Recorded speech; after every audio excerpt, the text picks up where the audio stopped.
Hello, viewers. Thank you for join with me on my 30-day live challenge of YouTube, where I'm sharing my knowledge and tips regarding exam preparation for students. So today we are going to talk about a topic which many high-performing students face. 1 minute. Okay. So many high performing students who score 85, 90, that kind of marks, but then they wish to get out marks, but they're not able to. And also younger children who don't have that much of an ambition yet. Uh, Parents would love that they children get the entire marks, the full marks. So we're talking about the secret of getting not losing any marks, right? This is the age-old principle. All parents will know about this. I'm not saying anything new secret, but it is a secret in one sense. And what makes me an authority in telling this thing is because I have been a topper throughout my school and college. And then later on become a tutor and now a mentor to students.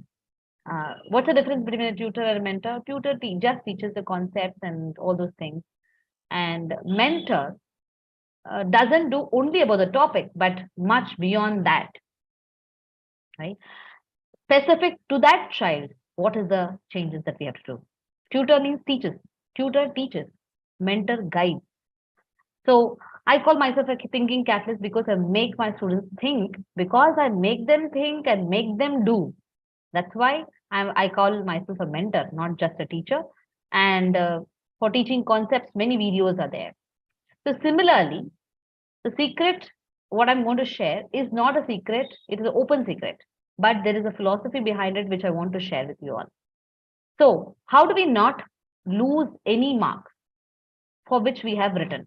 Obviously, we lose marks when we are wrong, when we don't get the answer right, or when we do some mistake in the answer paper. That's when we lose marks. Now, I'm not talking about the marks we lose because of not writing a particular answer. After writing an answer, we lose marks because we go wrong. We go wrong because of two reasons. First thing is we didn't know the topic, we didn't know the concept very well. We just tried something and did it, or we learned itself wrong. That's the first thing. And the second thing is about we know the concept, we did it also, we wrote it also, but we were wrong because we made some silly mistake. People call it silly mistake, but forget about it. Silly is not silly. It's a mistake. So here, to avoid those mistakes, I would not say avoid, because our mistakes, to do mistakes is the human nature. But to correct those mistakes is what is the point. And many of the parents would have told, after writing your answers, review your answers. Check it again before you submit the answer paper. This thing every parent will tell their child. And that's the same thing I'm also talking about here. How, if we review properly, then we don't miss any marks. And I'm here sharing that on YouTube live. What is this? Everybody knows this. How do we not lose marks? How do we avoid mistakes? By checking our answers, whether they are correct, and then submitting it. Now, this everybody knows. But what is the philosophy behind this? What is the mental state that you require to be in so that you do effective review? What I have found in my life is you need a certain value in yourself to be able to do an effective review and thereby not lose marks.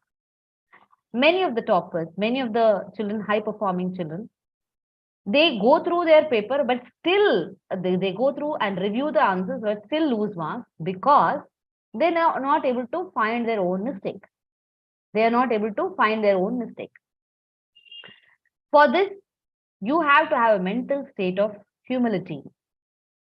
You have to have a mental state of humility means what? I might be wrong. I don't know anything. I am have to I could have gone wrong. It is not that I know everything. Many parents will tell no children because of overconfidence she lost marks. Overconfidence he lost marks. So the opposite of that overconfidence is humility. I could be wrong. Is there a way that what I've done is wrong? Is there a possibility of that?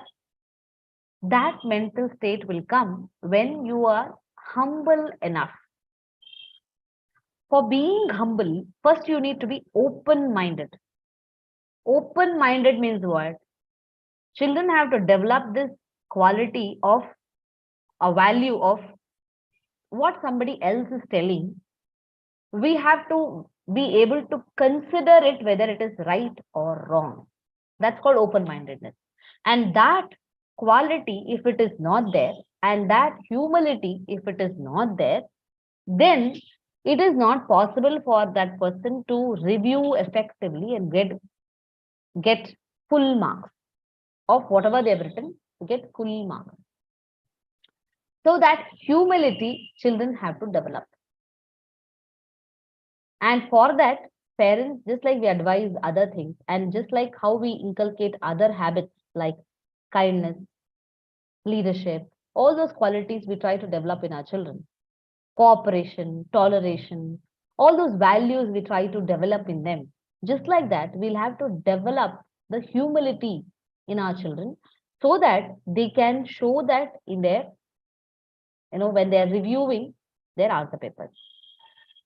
Now, then you need a second kind of mental state for being able to do effective review. What is that?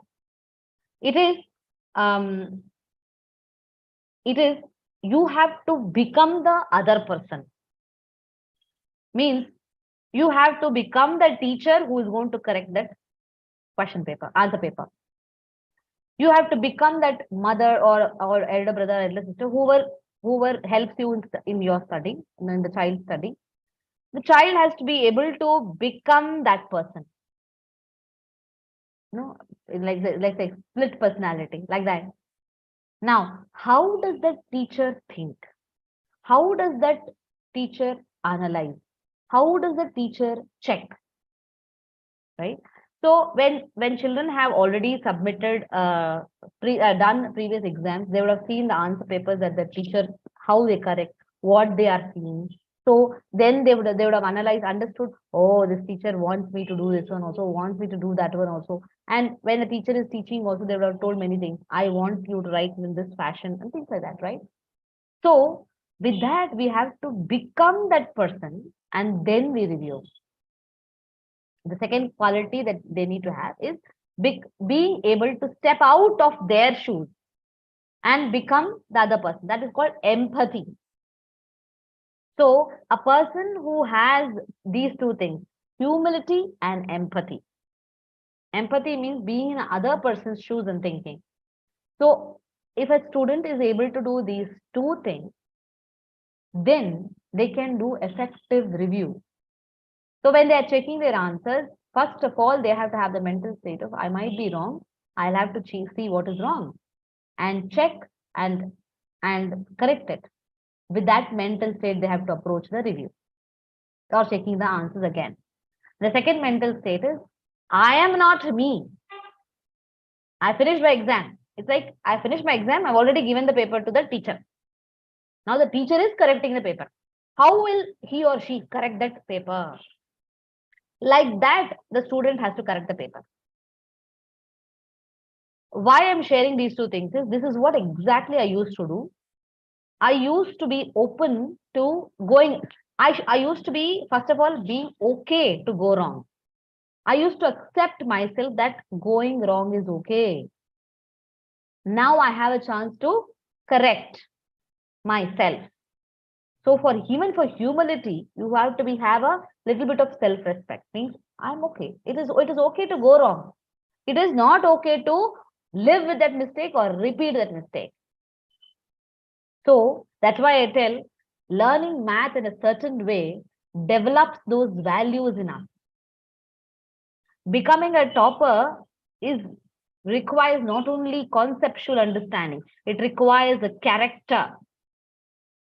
And that character only is what I built during all my student and college years, right? The student years. And that character, that values has helped me throughout my life till now. Whenever there were great difficulties in my life, I have been able to come out of it because of those values, which learning, being a student, helped me develop that one. Otherwise, where is a chance as a small child to exhibit those qualities or practice those values? As a student, during the exam, I used to practice the humility, practice the empathy. How will that other person think? Right? How will that teacher think while correcting? So these two value systems should be there to be able to review effectively. Everybody will tell. It's easy to tell, right? Check your answers before submitting. Why you didn't check your answer? Why you doing silly mistakes? But to check those answers and get a result out of it means, out of checking, they should be able to figure out the answer. No, figure out that there is a mistake, right? For that, they need these two things. These two mindset related, value related things, it is required. Then the next thing is, of course, the tactics to review. As I've explained in the previous my live sessions, I have explained how to manage the time, right?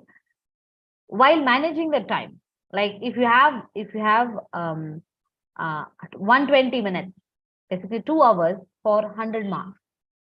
So you should say 100 minutes and 100 marks. Every minute, 100, one mark. That means after 30 minutes, half an hour of exam, I should have completed answers for 30 marks.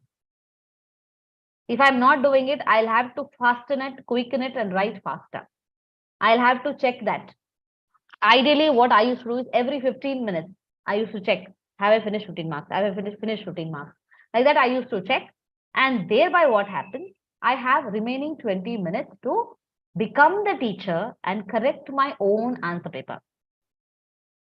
Now, out of the 20 minutes extra that I've kept for review, I might still be overboard while for writing. I might, instead of taking 100 minutes, I would have taken 110 minutes. So what happens? I just have 10 minutes of review. And because of that, my review also will become faster. And thereby, I might not be able to do an entire review of the entire paper. But every time what used to happen is, after coming out of the math exam especially, I used to know for myself how much marks I used to get. I will get. And that will be the exact marks I used to get. That's the exact mark. Why? Because last 10 minutes, last 20 minutes, whatever, I became that teacher and started correcting my own answer paper. When I did that, the teacher will know how much marks the student is getting. Just like that, I used to know how much marks I used to get. I did not need validation from somebody else. I knew it for myself. I don't know about other toppers, what is the mental state they had after writing exam, but the mental state that I had after writing an exam used to be that I know how much marks I'm going to get. If I have not done very good, like I've done for 80 marks, 90 marks, something like that, I used to feel bad that I didn't get full marks, but I used to accept, yeah, whatever I've done is done, and that is how much I'm going to get. And I used to be okay with it. I was okay in the sense that, okay, I'm going to get this much only this exam. Next exam, I'm going to do differently and better. So that kind of a mental state only I used to be in after writing the exam. I'm not telling this to boast about myself, but it is a fact that happened. And I wish that every student faces exam in this way, and after the exam also they feel this way. That take the ownership of your act. Take the ownership of your act as well as accept yourself. Both these things, I wish every student does it. And that's what I want to impart, I want to give away through these sessions. If anybody is watching this one and is inspired to develop these two values of humility and empathy, then they will be able to review the answers effectively and not lose any mark of what they have written. Then let's go to the tactics, how to do it. First tactic, I already told you that you have to manage your time in such a way, write the exam in such a way that you have kept time for your review, final review. That's one way of doing it. There's another way of doing it, saying, I will review after every 15 minutes or 30 minutes, right? After 30 minutes, after I've written, I will first check it off. Okay, and what all you have to check? You have to check whether the question what you have read is what is being asked, right? You have to read the question also again, saying, is this what is asked? Is this the number that is there in the question? That also we have to check. Is this the number that is there in the question? Is this what they have asked? Is this the formula they're asking for? Is it carbohydrate? Is it methane? What is it they have asked? Reading the question again and seeing whether there's a connection, the same exact thing is there in our starting of our question. Like for example, if they are asking isotopes, and if I write about isomer, right? So there's always the question and answer is like a lock and key. One is connected to the other. So we should have some connection from the question to the answer, and that connection we have to check first. Is it isotope or isomer? What they've asked. Is it air pollution or water pollution? What they've asked. Is it this number only in the question for a mathematical problem? So they check the connection first and then check your answer. Do the review either at the end or doing the review just after finishing one particular section. Maybe you can finish one section and check it off. Finish reviewing that one. Thereby, you can ensure that how much of a marks you're writing for, you're getting that much marks, surely. Right? That way also you can do, or you can take your review to the end. If it is if you have written your if the student has written sample exams, as I've been explaining in the previous slides and everything, if they have written sample exam papers, they would know that for that particular subject, are they able to write the exam within that time limit? If the student is struggling with the time limit for that paper, then I would suggest they should not do the review at the end. They should do the review after one section itself. They should do the review. If the child has practiced in a way that they are having sufficient time even during the sample exams to do the review, then I would suggest doing a review at the end by becoming that teacher. Right? Because when you do section wise review, you cannot suddenly become the teacher and check. You will still again you cannot just change your mindset from being a student to a teacher at that time. You will not be able to do.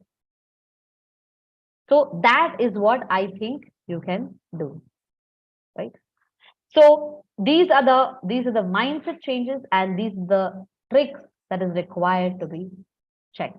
So there's a connection between the question and the answer you have to check, and then check formulas whether you have written again. Now, coming to the last thing with respect to mathematics exam and the review. Now, when we are checking reviewing the answers for our mathematics exam, there's one more thing, like we have to check the calculations. Like I explained in my calculation techniques video, live session that I did. So that I did day 3, day 4, I don't remember. You can go back and check the video there. So when it comes to calculation, if students don't know 2 or 3 ways of calculating the same thing, that will be addition or subtraction, multiplication, division. If they don't know 2, 3 ways of doing it, then there is no point in reviewing at all this calculation. Because when you're writing the exam, you have to do, when you're writing the exam, doing the calculation, you should do in a certain way. But while checking, you should do the calculation in a different method. Like, for example, if I have 189 minus 74, this is the calculation that is there. Okay, 189 minus 74. Previously, I would have written 189 minus 74 and subtracting 9 minus 4, 8 minus whatever, right? 8 minus 7 and things like that. I would have done like that. That way, okay. But while checking, what I should do? 189 is very much near to 190. In that 190, I have to subtract the 74, means from the 190, from the 90, I'm removing 70. So it becomes 120. Now, from the 120, I'm removing a 4. From the 20, if I remove a 4, I get a 16. So answer should be 116 or nearby to that. Our answer ideally will be 117, right? 170, 115, whatever, right? So what happened? I used estimation to check my answer. After doing that estimation, there is something mismatch. Then I go do the actual calculation again. But if the child is asked to do the checking the answer, but the child knows only one way of calculating, they have to do the same calculation again. It's like writing the exam again. There's no point. Like half of your exam is calculations, right? Half of the exam you have to write again. And that's why most of the students are not able to actually check all of their answers, review all of the answers that is written in the exam, right? And thereby lose marks even if they have attempted that question. Okay, and thereby not able to get full marks. If you have any questions with regarding to this, you can send me on the put the thing on the chat. So going forward, I would be doing because I am into mathematics teaching more. I will be doing in the subsequent weeks. I'll be taking up one particular topic of the mathematics and doing it entirely. Or if you people want me to do as standard wise, third standard mathematics or fourth standard mathematics, like that, a particular standard wise, you can leave a comment or send a WhatsApp to me on this saying I want this kind of a thing. Then I will be able to share my knowledge with in that aspect. Whether do you want standard wise every day, or do you want topic wise, addition, fraction, decimal, logarithm, like that. What about how do you want it? So you can leave a message to me here, and I will be able to give that way of my imparting whatever knowledge I have. Okay. I see no comments there. Thank you for joining me live here.